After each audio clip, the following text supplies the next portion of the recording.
live from Oklahoma City, live from my room that's painted light blue. Yep, live from that. Welcome to ZJHBK Raw Review for October the 1st, 2012. If you haven't done so already, subscribe up above, comment down below. And one more thing before I have to get started. For those of you that know the Off the Road Show, watched the Off the Road Show, a great man by the name of Jeff Schlegel lost his cat today, Feisty, at 2:30 p.m. It was a sad, sad day for the Schlegel day. So our thoughts and prayers go out to Jeff Schlegel. You know what you're going through, buddy. Rest in peace, Feisty. You will live on forever, my friend. So let's get to this Raw review on a appreciation night, so to speak. We kicked off with CM Punk and Paul Heyman. CM Punk talking his spiel about respect and how he felt Mick Foley disrespected him. Talking about basically what happened last week when Mick Foley was talking to CM Punk about statistics and how he was disrespectful towards him and how he kicked him in the gut when Mick Foley was running off at the mouth at him at the end of Raw. And he was also talking about would he have done this shit to guys like The Rock, Stone Cold, probably guys like John Cena? No. Let me just say I like CM Punk as this heel. I don't like him. I don't like how the fact that he's bitching about respect, but I'm not gonna shoot the gift horse at the mouth too much. I kind of like the fact that CM Punk's being a heel at this time. So, with that being said, Paul Heyman took the mic as he should. This is going great so far. And just as Paul Heyman was about to announce that basically he should be Raw General Manager, which I think should be phenomenal. Out comes fucking Vicky Guerrero. Trust and believe. There will come a time. There will come a day. Well, I will do a Vicky Guerrero position. Because if you thought the Jeff Jarrett position, if you thought the Karen Angle position even, thought the Madison Rayne position, if you even thought the Kelly position was bad. I tried to do the Tenzai position, but he's not been on TV, so that's a good thing. So, the Vicky Guerrero position, I guarantee you, will destroy all other positions. The Jeff Jarrett position, Kelly position, will be a walk in the freaking Disneyland park compared to Vicky Guerrero position. I'm sick. Comment down below if you feel my pain about Vicky Guerrero. If you feel my pain about Vicky, comment down below. Get your ass off my TV, please. So she comes out talking her spiel about how AJ Lee slapped the shit out of her, and rightfully so, in my opinion. She's slapping, running off at the mouth and shit, talking about how AJ slapped her. Dolph Ziggler finally gets the mic, as he should. Fucking, let's see. Yeah, Dolph Ziggler gets the mic, as he should, and talks about how they're both equal. And then after Dolph talks, Paul Heyman and Vicky start to argue and shit.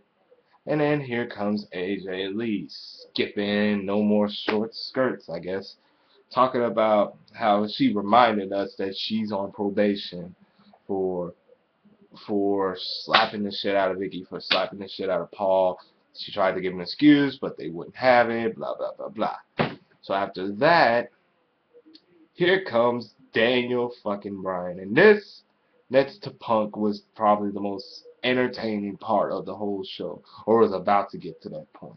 Daniel Bryan comes out like, no, no, no, I came out to apologize. Like, he basically came out to apologize for making AJ Lee so crazy because it was because of him, basically, that she's cuckoo in the motherfucking nutcase house. So, he says he apologized. I don't blame you for falling head over heels over me and stuff, that I am not a gold face, that I am a great looking man, and basically putting shit like that. And then He said, I'm a great looking man, I'm a former world champion, now I am the tag team champion. You know damn good and well that that was going to bring out who? The Big Red Machine. Kane, of course. And then AJ Lee, basically after Kane did his little thing about how AJ Lee's doing a great job as general manager, AJ Lee finally, everybody started arguing and shit. Then AJ Lee started screaming, finally took control of this shit, and said, you know what? I may not be able to touch you motherfuckers, but this is still our goddamn show. Blah, blah, blah, blah. This and that. All that type of shit. So basically put, here's how this whole first segment went down. Paul Heyman and CM Punk, rightly so, discuss their views. Vicky Guerrero can kiss my ass. Dolph Ziggler takes the mic. Daniel Bryan and Kane steal the segment again. AJ Lee stands up for herself, which is a good thing. I like how they're doing that. And then, I guess before commercial break, they announced that Big Show and Sheamus are gonna have a debate tonight. Oof. Then before we went to commercial break, they're talking about the tag team title tournament. You can tell that Triple H is behind this, because their Raw wouldn't have had this long ago. Not in my opinion. Raw would have never had this. The number one contenders tag team tournament kicked off this week on Raw with Sin Cara, Rey Mysterio versus Primo and Epico. Thought it was a decent little match. It got a little lengthy bit of time. It spanned it spanned a commercial break, so it got a lengthy amount of time. Primo Epico is a good dance partner for Sin Cara and Rey Mysterio, because they're like all four of them like do that lucha libre style, at tag team Mexican style. I thought the costumes for Rey Mysterio and Sin Cara looked very decent and unique. Some people say it may look like a piece of crap, but I say it looks unique.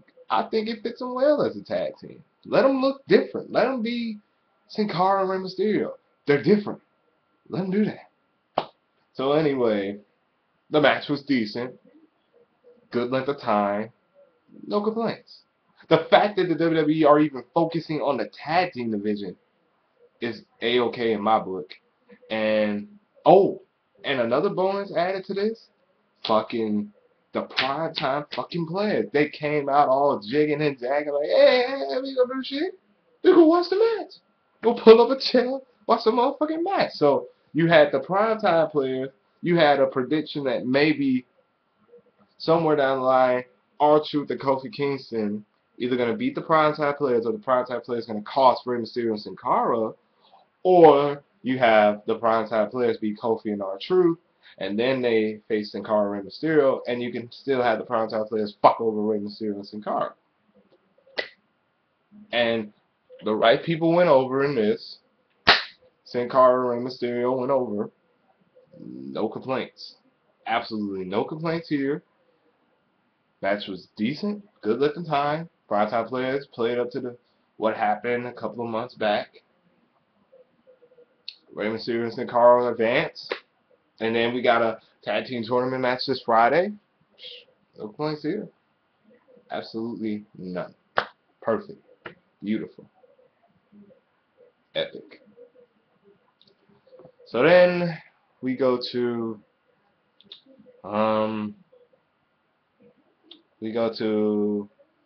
Brodus Clay versus Antonio Cesaro. First of all, you brought in Brodus Clay. Okay. You brought him in as an enforcer. Okay. Then you brought him in as a dancing guy. Like a present Rikishi type of guy. Okay. When we saw him, we thought, okay, first of all, he was like a fucking idiot. But then we warmed up to him. I was like, when I first saw Brodus Clay, I was laughing my ass off, because this was funny. But as time went by, I warmed up to him. When I heard Claudio Castagnoli, that's right, Fuck Antonio Cesaro. That is his slave name. Claudio Castagnoli, ladies and gentlemen. When I heard Claudio Castagnoli was coming to the WWE, I thought, holy shit. Can you imagine Claudio in the WWE? They're gonna make him look like a fucking beast. He's got the look, he's got the mic skill, and he can wrestle like a fucking beast. What could go wrong? Apparently, you took all the hopes of the internet fans, Vince, WWE, and outspewed this abortion of a match. So basically, put Antonio Cesaro versus Brodus Clay was just that, an abortion of a match. And I hate to say that because I like Claudio Castagnoli and I like Brodus Clay. Especially, I love them fucking Funkadactyls. Get this movement. Get Ziggy the Funkadactyls. Book them at my birthday. I don't care what you do. Give me them damn Funkadactyls. I want them bad. Bad. Somebody call my mama. Seriously, my mama. Somebody call my mama so they can get them here. But anyway, yeah, I mean, why are we supposed to care if the WWE doesn't care? How am I supposed to buy into that Claudio? That's right, Claudio Castagnoli is a future star if the WWE doesn't care about it. They just took a guy that basically could have paired up with Chris Hero and fucking based them off the tag team. But no, they renamed him Antonio Cesaro. Now the theme music I won't bash too much because it's okay if he had the right gimmick. If he had the right gimmick. They stuck him with this rugby shit. Me personally, I would have went with the Italian international playboy gimmick he had. Then you would have stuck that theme song on him because it fits his gimmick. Other than that, look how far Brodus Clay has fallen since his match with Big Show. Look how far he has fallen. And to me, this is a damn shame because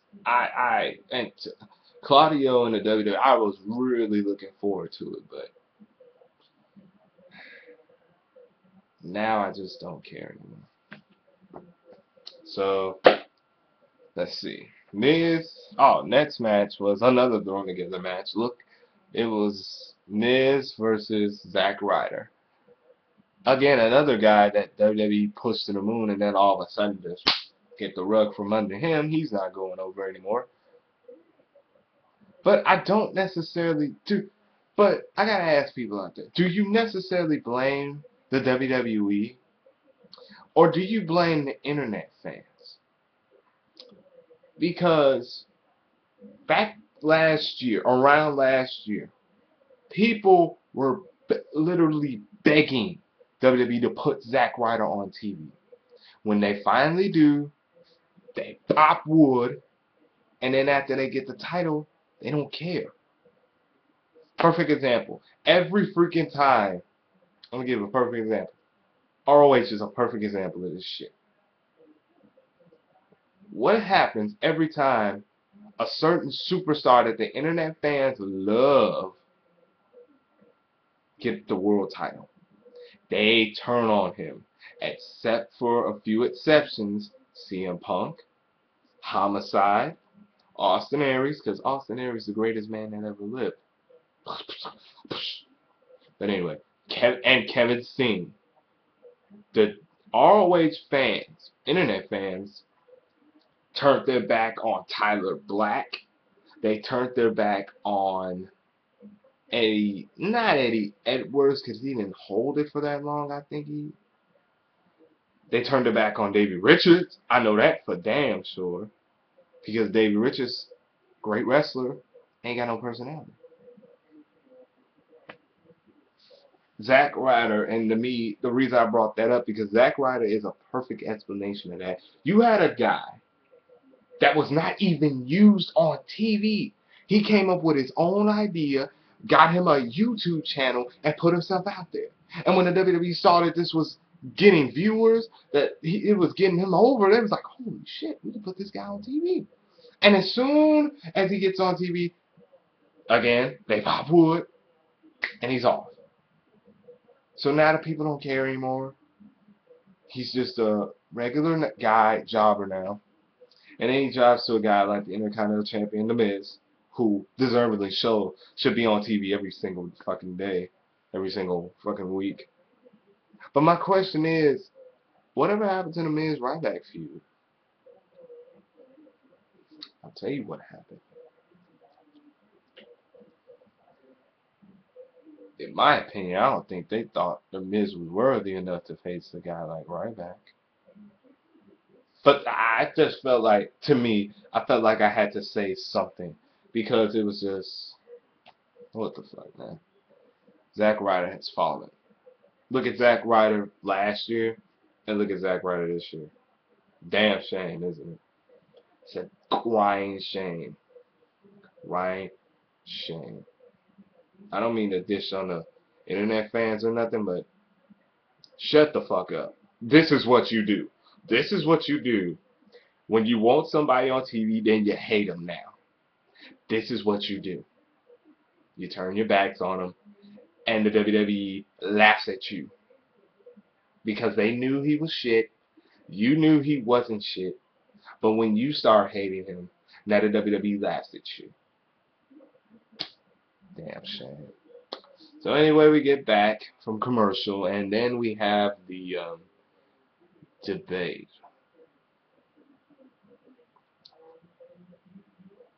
I don't want to say I hate Big Show. In my opinion, I thought Big Show was the star of this whole thing.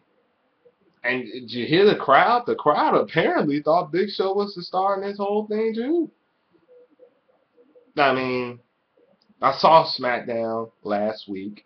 I saw the match between Orton and Big Show. I said, oh, fuck, Big Show won.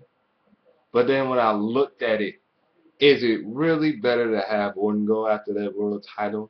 Or is it better to throw someone like a Big Show at a Sheamus so he can get like a pivotal win against a big guy like Show? Because like it or not, guys, Big Show, he's a great name. He's a big name.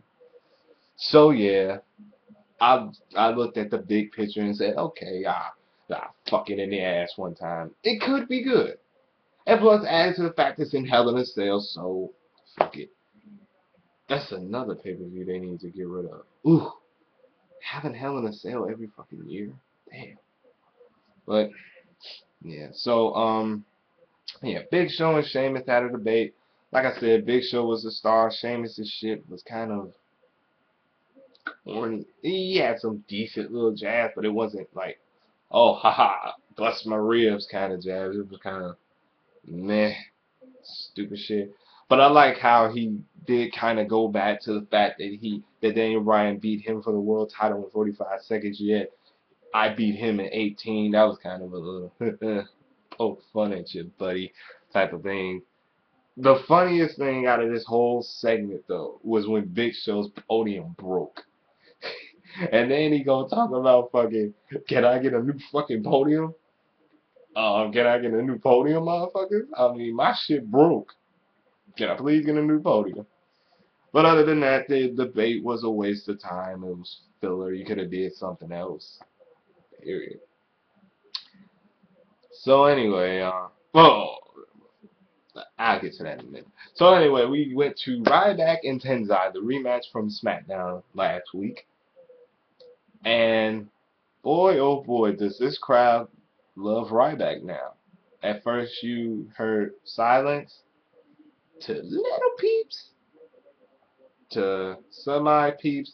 Now motherfuckers are really starting to get around that, and I'm glad. The fans are giving Ryback a chance now, which is good. The Goldberg chants have just basically stopped, and now they're feed me more chants, feed me more chants, feed me more chants, and it's just getting over and over and over. Long story short, Tenzai was on TV. Tenzai got the fuck beat out of him. 2 stiff clotheslines. couldn't get him up, so we get him another one, brother. I would have been shocked if we had seen a spear. Whew, that would have screamed Goldberg all fucking day. But Ryback goes over, of course, and Ryback's done for the night.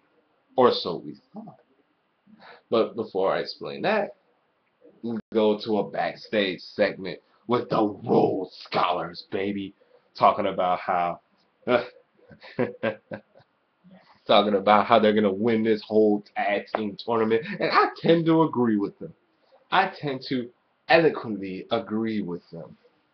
Talking about fucking how Sheamus is making that world title look like a disgrace, looking like a something Neanderthal, a corn-fed Neanderthal or something like that. Shit was awesome. So we go to that, and we come back from commercial, and they talk about where they at in the clear sale in Oklahoma City. And a lot of internet fans have been complaining lately, I'm going to touch on this a little bit, that the WWE has kind of labeled John Cena as the guy to like support Cancer Awareness Month. And it's like, I kind of agree with that.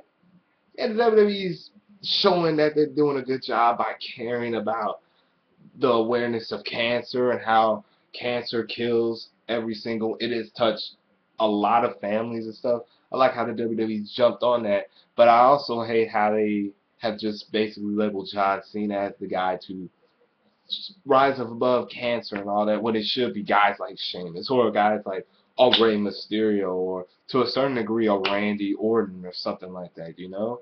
So, yeah, something to think about, but at least WWE's getting behind cancer. So now, of course, I'm gonna bash the shit out of this Divas match. You know who fucking won this. Do you really know who won this? For those of you that watch, do you really know who won this? I'm gonna go into details. Even Beth Phoenix. Who would you rather have seen win this? Beth Phoenix? Because let's go with Beth Phoenix, because at least she would be a contender for the Divas title, right? No! Let's fuck it up and give Eve. Since Beth Phoenix is leaving, let's fuck around and let Eve win. WWE, let me tell you what the WWE thinks of this Divas division. They think so highly of the Divas division that they have Natalya and Beth Phoenix for free on TV when it should be on pay-per-view. Or it should have been on pay-per-view 2 years ago. 2 years too late, don't you think so? I think so.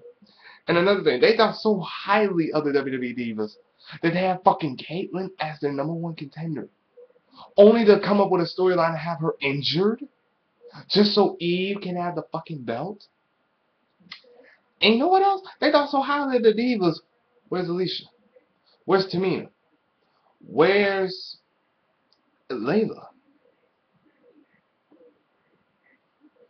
Better yet, where's Karma? The woman that was supposedly supposed to resurrect the Divas division. Oh, that's right. She's fucking gone.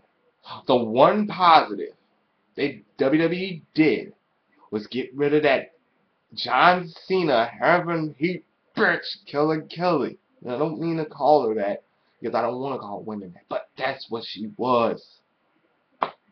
They got rid of Kelly, and that still don't save the Divas division. They still want to have Eve go over fucking Beth Phoenix. So you know what? Serves the WWE right. Beth Phoenix is out of this bitch. And you know what? I hope Natalya follows suit. I hope Alicia Fox follows suit. I just hope they kill the Divas division. Hell, more room for tag teams, I suppose.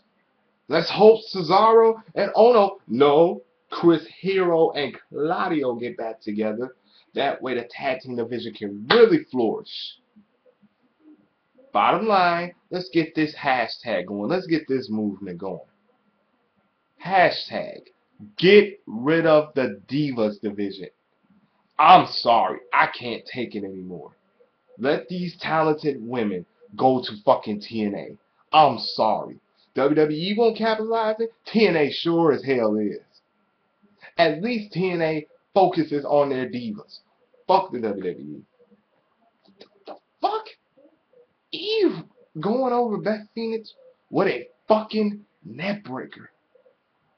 That is fucking sad. It's fucking pathetic.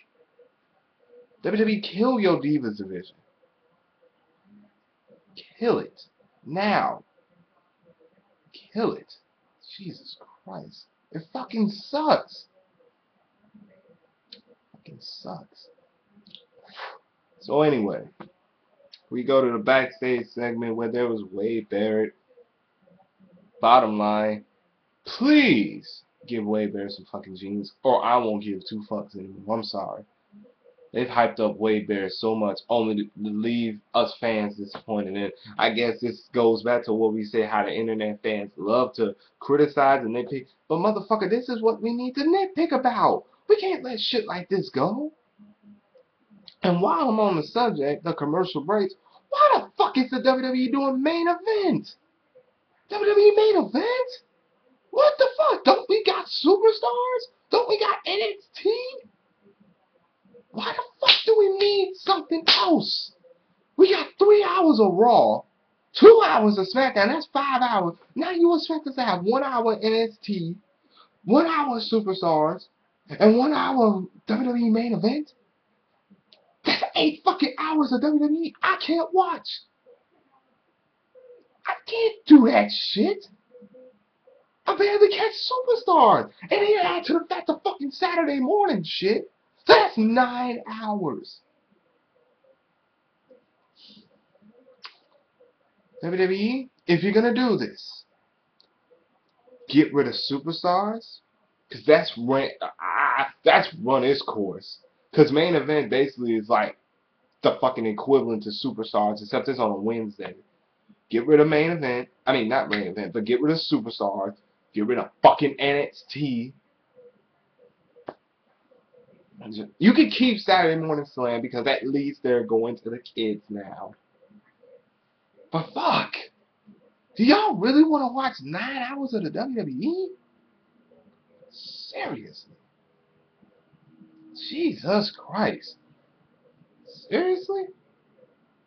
Now I see guys like, now I see why the Off the Rope show, the fucking British Fist, fucking Nature Girl 30. Now I see why they nitpick shit like this. Now I see why they nitpick shit like this. It's because of 9 fucking hours of WWE. You expect me to watch 9 fucking hours of WWE? So anyway, we go back from commercial, Santino Marella, and finally we get a follow-up 2 weeks to Encore. It appears Drew McIntyre had a little hand surgery or something, because he had the cast and shit. So anyway, basically, long story short, Santino Marella's going to go for the fucking Cobra win until Drew McIntyre, Jinder Mahal, and he started beating the shit out of him. And then when Drew McIntyre, I liked how when Drew McIntyre was going to hit his finisher, the future shot, they went 3, 2, 1, and then boom, and cracked his ass. So, fucking, they introduced themselves. I am, best believe, I'm still the chosen one. Drew McIntyre, believe I am the whatever the fuck Jinder Mahal said. And I'm still the one man bang baby. And it's like, huh? It was so bad that it was good. If it gets Drew McIntyre, if it gets Jinder Mahal, and if it especially gets Heath Slater on TV, I'm all for it. I don't care. So, they then advertised Sheamus and fucking Damien Sandow. The match was very good, I thought. In my opinion, the match was very good. Damien Sandow was very impressive. I liked it. I really liked it. Damien Sandow and Sheamus, I liked it. I really did. I really liked it. But of course, Cody Rhodes comes in, and then fucking Sheamus does what he does best. Bro kick. No. He didn't just bro kick Damien Sandow. He double bro kicked him. That's 2 heads in 1. I guess. Whatever. So, of course, Sheamus wins by bro kick again. You couldn't have Big Show come out and just sucker punch Sheamus to get some heat on him or something like that. I guess. Whatever you say, I guess. So, go to commercial and blah, blah, blah. Commercial happens. And then we come back from commercial. They've been advertising about JR Appreciation Night all night. And Michael Cole. First of all, I know I've said I'm not like Michael Cole, but I found him kind of annoying as a heel, which means his heel turn was working. But I like Michael Cole back in this role as the mediator, the babyface. I like Michael Cole in this role because to me, I want to give him a chance because he sounds like a cool person in real life, and especially the way he handled the situation around Jerry the King Lawler. I have nothing but the utmost respect for Michael Cole. I'm a coal miner now. Keep doing what you're doing. Matter of fact, I kind of found him entertaining as a heel. So, aside from that, we get to fucking JR Appreciation Night. Michael Cole asked him a couple of questions talking about how does it feel to come out here in Oklahoma and they're honoring you tonight. Where he was about to speak, fucking CM Punk. CM Punk doing what he's regularly done with WWE legends. Interrupt him. Talk about respect. Did JR own? My question to you guys is, did JR own CM Punk tonight? I think he did. Me being the stereotypical babyface / heel. CM Punk owned Oklahoma as a heel should. And then JR directly owned CM Punk, and then Punk owned JR again. Like, no. Your ass ain't commentating for the night. Get your ass back there. Take your ass out of there. Hang your head low and walk away and show these people why you don't deserve to be appreciated tonight. And then JR walking away and shit. Oh, I forgot. CM Punk crushed his the cowboy hat he talked about John Wayne and shit like that. Just Punk just burying JR as a heel. You know what? I hate to be this type of guy, but while I'm interrupting this for a second, why the fuck does WWE always do this with JR? Just let him be appreciated. Every time we come to Oklahoma City, JR has to do something stupid. That's all I got to say. He was fired last year. Now he's being humiliated. Luckily, we got a saving grace at the same man who beat Tenzai earlier tonight, Ryback. That's right, Ryback. Came back and defended JR, and Mr. I Need Respect CM Punk kind of backed away from it.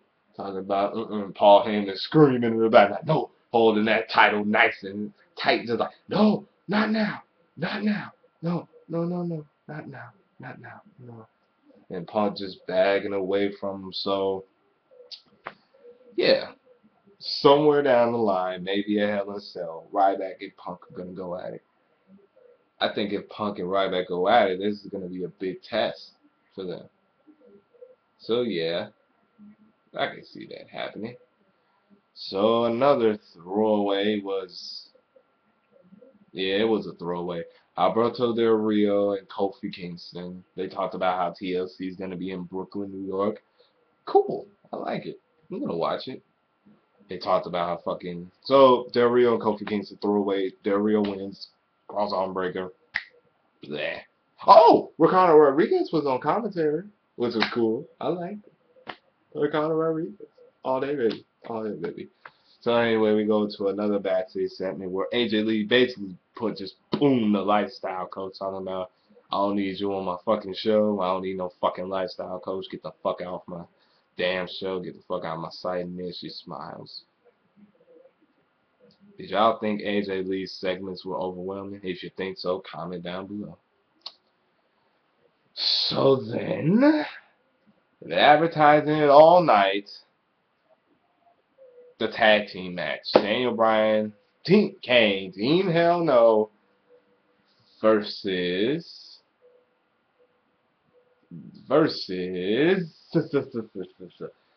CM Punk and Dolph Ziggler. Of course, this was oh, and I forgot. The general manager was AJ Lee. I mean, ooh, the fuck, she's been the general manager. Special referee was AJ Lee. They touched on, of course, how she was referee once before at the Money in the Bank pay-per-view earlier this year in the summer.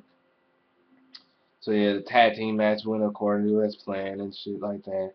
Team Hell No, of course, disintegrated, but that doesn't matter because they got the win any fucking way. Dolph Ziggler left CM Punk behind, getting a little payback after what Punk did to him a month earlier in September, leaving Dolph Ziggler behind. So your winners are Team Hell No, thanks to Kane via chokeslam. Whew! This was a long Raw. This was a very long Raw to me. So I know what you're thinking. ZJ HBK, of all the things you talked about today, our most important question to you, ZJ HBK, that's me, is what did you think of this week's Raw? Well, I thought some of the segments were good. Some of them was shit to the fucking shit pound. And some of the stuff that needed to be put in there was put in there. And some of the stuff that needed not to be put in there should have got the fuck out when they got the chance. I liked the tag team match that opened. I liked the tag team match that ended. I liked, of course, Ryback is my new favorite fucking guy that he just beat the shit out of Tenzai. I like the segment with Punk and Jim Ross pooning each other back and forth. I like how Ryback came back and defended JR. He just went, your ass over it. Come on, we coming back to this bitch. And what else was it? Oh yeah, of course I like Team Hell No. Team Hell No didn't do anything really tonight except do the tag team match. Okay, that was the good. This is the bad. I hate how they're pushing. I hate how they're using Antonio Cesaro. Oh, and the Sheamus and Damien Sandow match was good. I hate how they're using Claudio. I hate how they did Brodus Clay this year. How they pushed him to the fucking moon, and when I finally grew to like him, they start fucking him over. I hate how fucking I hate Vicky Guerrero on my fucking TV. I'm I'm taking a stand against this shit. I hate her on my fucking TV. I hate how they don't give Dolph Ziggler the mic. I hated how AJ Lee's segments went. I hated the fact that Wade Barrett was used in a fucking segment for fucking AJ Lee. I hated the Divas match with a fucking passion. It was short, sweet, and it pissed me off. And it just reminded me how bad the Divas division has gotten. Let's see, what else did I hate out of this one? Was there something else? Oh yeah, and I hated how they used Zack Ryder. Alberto Del Rio and Kofi Kingston was a throwaway. So, by this, the bad outweighed the good. Oh, Ricardo Rodriguez was on commentary. Rose Scholars backstage segment. And pretty much that was it, I guess. And Ryback being a beast. So, overall, I said in my previous pay-per-view review how Night of Champions was a mixed bag. This week's Raw, it was a mixed bag. A mixed bag of shit to me. I'm sorry. Raw was a meh Raw. It wasn't solid. It wasn't good. It wasn't great. It sucked.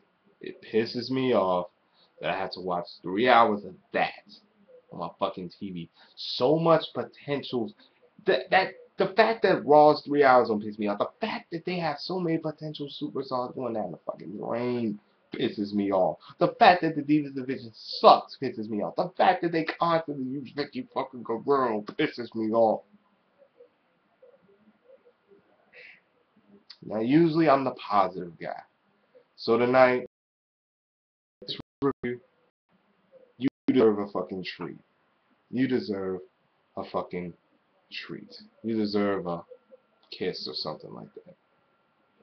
This was more of a review and a rant at the same time. So if you haven't done that already, subscribe up above, comment down below. This has been ZJHBK, proudly presenting the Raw review for this week. Once again, today's a sad day in the YouTube wrestling community. We lost a great cat in Feisty. Rest in peace, Feisty. Our prayers and thoughts are with the Sweat Daddy as he goes through the mourning process. Rest in peace, Feisty. You will never be forgotten. This Raw was meh. It was Please. It was a long Raw.